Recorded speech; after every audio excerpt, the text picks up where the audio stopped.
Et bonjour à toutes et à tous et bienvenue dans cette nouvelle vidéo. Un triple avis lecture pour 3 livres audio dans la même vidéo. C'est assez rare, je pense faire ça à chaque fois maintenant. Quand vais vous parler de livres audio, ça va être par grappe. De jeux, pas forcément de 3 à chaque fois. Là, le fait est que c'est 3. La dernière fois, c'était 3 aussi. C'est pas fait exprès. Je pense que quand j'en aurai fait assez, je ferai un avis lecture, 2 livres audio à chaque fois. Donc là, on va commencer par un Valentin Musso, Le Murmure de l'Ogre. À savoir que j'ai un abonnement audible et je vois passer certains romans de Valentin Musso. J'étais très curieux d'écouter. Je vais dire lire. Il se peut que je dise lire, mais bon, on va dire que c'est pareil. J'étais curieux de découvrir Valentin Musso. Je suis pas du tout chaud pour Guillaume Musso, mais alors pas chaud du tout, mais autant Valentin je suis beaucoup plus curieux. Donc je l'ai vu passer, je me dis tiens, on va voir ce que ça donne. Et qu'est-ce que c'est Je vais vous le dire, attention, lecture du résumé. Nice 1922, 2 prostituées assassinées, le crâne rasé et le corps recouvert d'étranges symboles.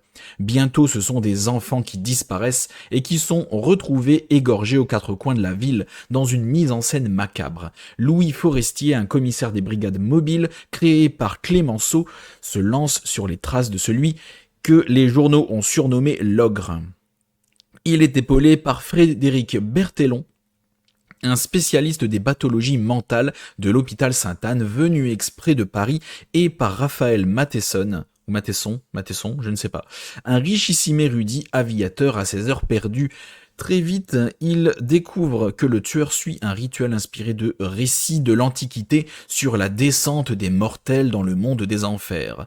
L'affaire prend une dimension nouvelle quand le fils d'un millionnaire américain est enlevé par le tueur. Le compte à rebours commence des ruelles miséreuses du vieux Nice aux luxueuses villas des Hivernants, ok. Chaque indice est interprété de façon symbolique pour tenter de saisir les motivations de l'ogre et de remonter sa piste. Il y a absolument tout pour me plaire là-dedans, du 1922, ça pour dire que ça date. On a du macabre, on a de la mise en scène intéressante, on a de la psychologie, on a tout bien. Donc, ce que j'aime bien, donc j'ai plutôt bien aimé. C'est plutôt positif. Donc c'est pas non plus la giga claque. J'ai passé un plutôt bon moment. En plus, j'ai quand même trouvé le narrateur par moment. Donc disons que le narrateur ne rend pas forcément, je pense, justice au roman. Après voilà, c'est selon les goûts de chacun, bien sûr. Moi, ça m'a parfois un peu pas endormi, mais ça aurait pu être un petit peu plus vif parfois. Mais sinon, l'histoire est plutôt bonne. Ça donne un peu, j'allais dire des rudiments, mais voilà, c'est un petit roman psychologique. Voilà, c'est pas non plus hyper poussé par rapport à ce que j'ai l'habitude de lire. Surtout, bon, quand vous allez voir les yeux et Horis aussi, c'est un côté psycho. J'ai l'habitude de lire des thrillers psychologiques, des polars, voilà, avec des psychopathes, donc qui sont toujours analysés, suranalysés. Donc là, c'est le cas également, mais voilà, c'est des analyses d'un mec qui est spécialisé en pathologie. Alors comment c'est dit? Attends, en pathologie mentale de l'hôpital à Sainte-Anne. Donc voilà, c'est les examens mentaux qu'on pouvait faire à cette époque-là, tu vois. Mais c'est intéressant, ça explique bien, je trouve, c'est expliqué simplement pour qu'on puisse comprendre le cheminement mental et tout. Non, c'est vraiment intéressant. C'est vraiment expliquer les problèmes psychiques des actes et du meurtrier sont vraiment expliqués simplement par le personnage. Il y a un petit peu d'action par-ci par-là. Alors c'est pas non plus une dinguerie, c'est pas non plus une folie, mais franchement, c'est bien construit, c'est bien foutu, c'est bien pensé. C'est un bon classique. Moi, c'est ce que j'appelle un bon classique qui s'écoute bien, qui est pas non plus une folie exceptionnelle, mais qui franchement solide. C'est cool. C'est cool. Franchement, voilà. C'est tout ce que j'ai à dire. En plus, avec une fin, avec des bons personnages ils sont cool, ils sont sympathiques. Il y a encore une fois, voilà, on est dans du moyen plus plus. C'est bien agréable. Voilà, je préfère faire. Je suis en train de penser. Voilà, c'est pour ça que je fais les livres audio par grappe parce que j'ai pas grand chose à en dire. Donc pas grand chose plus pas grand chose plus pas grand chose. Ça fait une vidéo avec une durée plus ou moins correcte. Donc franchement, je vous enjoins à vous intéresser à Le Murmure de l'Ogre, et ça me donne quand même bien envie de continuer sur du Valentin Musso. Franchement, j'ai vu ces romans les plus récents, ils me font envie de fou. J'ai très envie de les lire. Donc si je les vois, je les achèterai sûrement. On va passer à Horis. Alors celui-là, je me suis jeté dessus, il m'a fait très envie. Et attends, faut que j'arrive à voir le résumé. Ah, j'ai même pas cliqué sur le lien. Je ne fais rien comme il faut. Oula, le résumé est très long. Matthias Hegel est un expert phonéticien et le meilleur profiler audio d'Allemagne. Il est capable de créer un profil psychologique et visuel des personnes en décodant uniquement les sons, les bruits et les dialectes et les couleurs de voix. C'est grâce à lui que certains des criminels parmi les plus dangereux d'Allemagne ont été condamnés. Des maîtres chanteurs, des preneurs d'otages, des assassins pour lesquels les enquêteurs ne disposaient souvent que de courts enregistrements audio, Hegel est un personnage fascinant, charismatique, difficile à comprendre. Et il est en prison pour meurtre. Il y a 1 an, il a brutalement assassiné une femme sans abri. Les preuves étaient accablantes. Hegel a lui-même avoué le crime et a conduit la police au cadavre. Pourtant, le grand public croit à une erreur judiciaire. Pourquoi l'un des plus brillants consultants de la police aurait-il commis un meurtre aussi maladroit et apparemment sans mobile?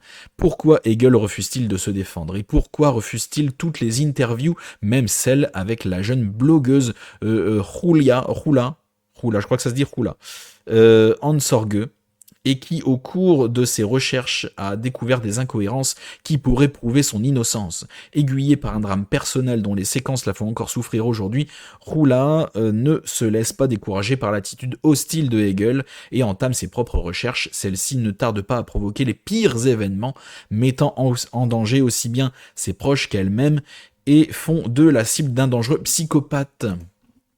Alors oui, pour être un peu plus clair, Matthias Hegel, c'est un mentaliste du son. Voilà, il entend la voix de quelqu'un, il peut te dire ton état émotionnel, ce que t'as bouffé le midi, tout.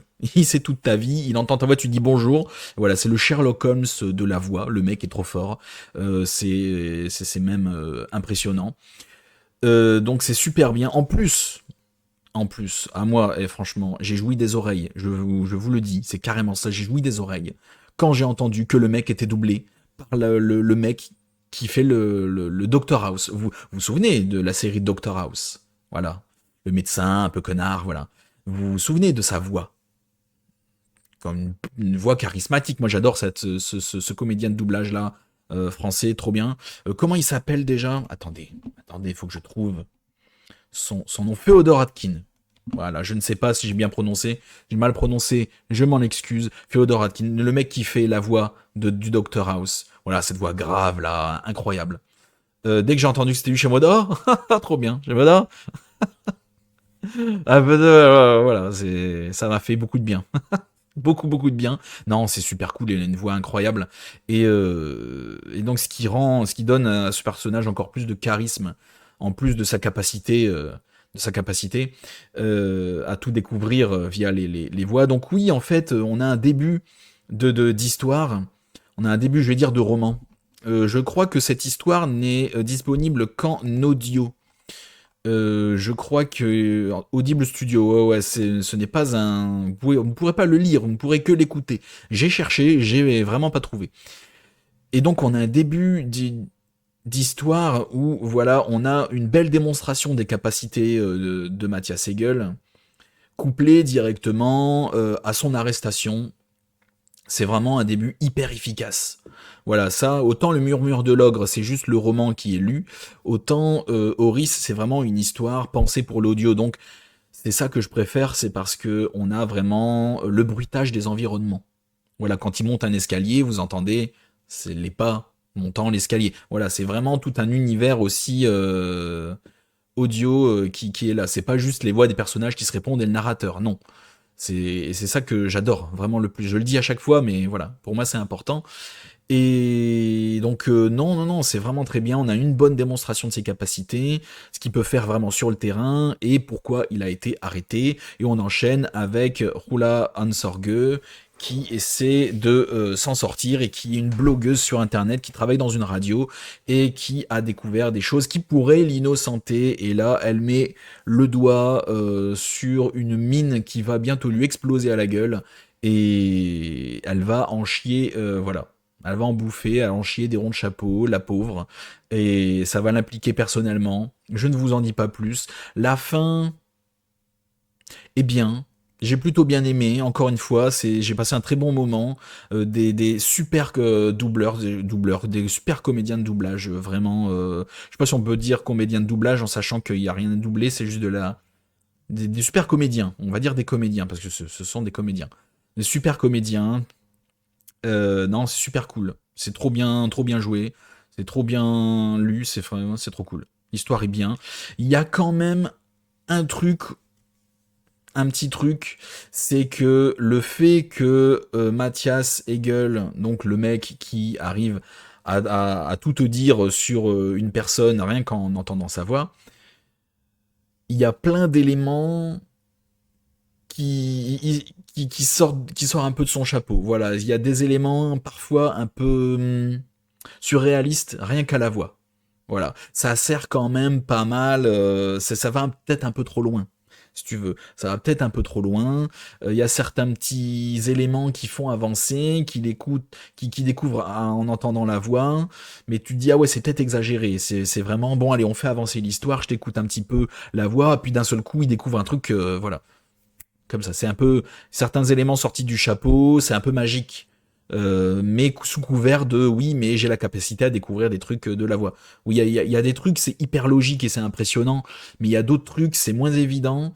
Et t'es là, bon, ok, on accepte parce que il a cette capacité-là, mais bon, c'est peut-être un peu tiré par les cheveux parfois. Mais sinon, c'est vraiment très cool. J'ai vraiment beaucoup aimé. Donc je vous encourage à écouter celui-là aussi. Et je vous dirai bien le meilleur pour la fin, mais là ce n'est pas vraiment le cas. Je suis extrêmement mitigé sur les yeux. Est-ce que je vous ai dit que Horis c'est de Sebastian Fitzek, que j'aime beaucoup, auteur allemand, qui est très bien. J'ai lu Playlist il y a un an ou deux, et c'était vraiment trop cool.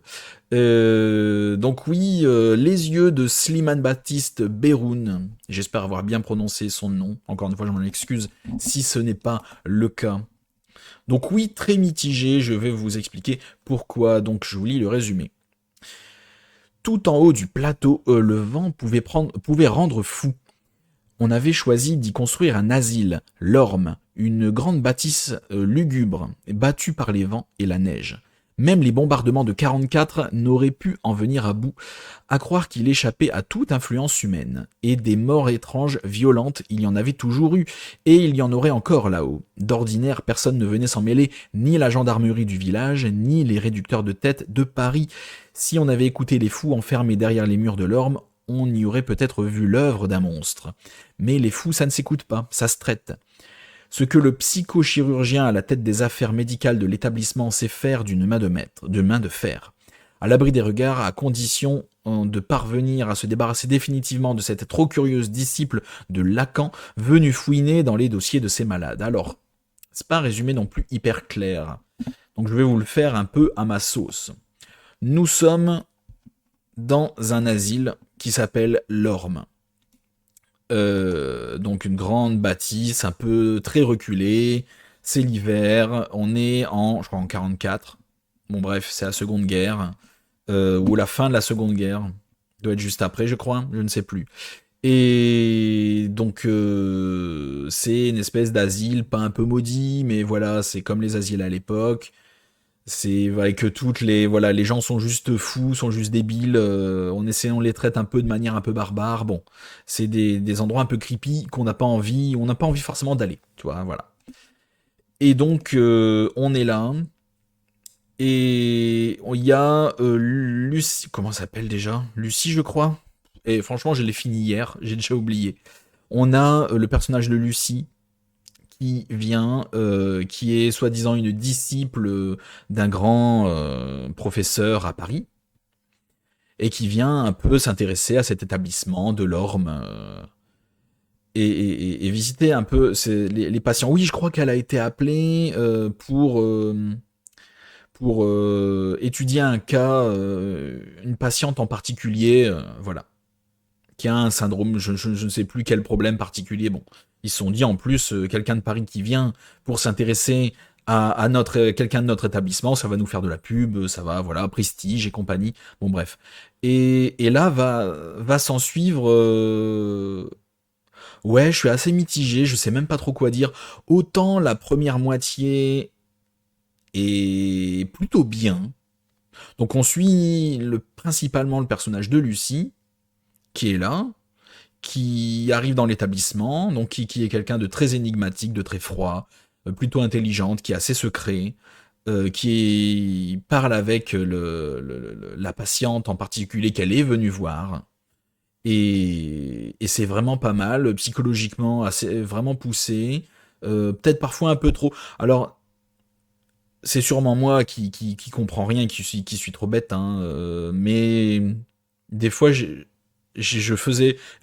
réécoutais certains chapitres. Je me mode, hein? Attends quoi? Attends, on revient en arrière, je réécoute, et puis je me mode, ah ok, enfin, des fois je comprenais pas grand chose, mais c'est pas dans les explications psychologiques ou quoi, c'est parfois dans le déroulé des événements. Parfois, certains événements qui se suivent, je suis en mode, attends quoi? Qu'est-ce qui se passe? Attends, on va faire le point sur les personnages.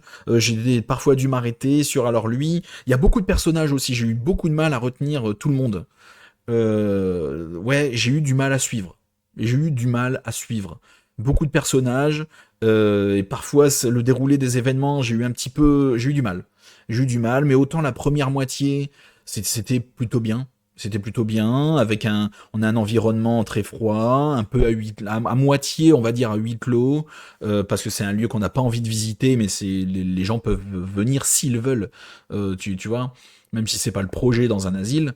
Et on a les patients qui sont voilà, bien démarqués, bien déterminés, avec chacun leurs problèmes et tout. C'est plutôt bien foutu aussi. Limite attachant aussi les personnages, mais c'est plus ça va, plus l'histoire tourne d'une manière un peu bizarre. Tu vois, hein.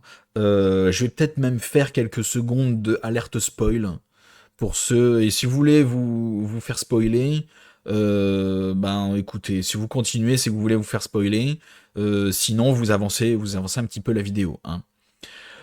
Donc, un petit moment spoil, oui, on entre un petit peu dans en fait, je pensais rester dans quelque chose de très terre à terre. Je pensais rester vraiment dans un moment très, voilà, juste problème psychologique, tu vois.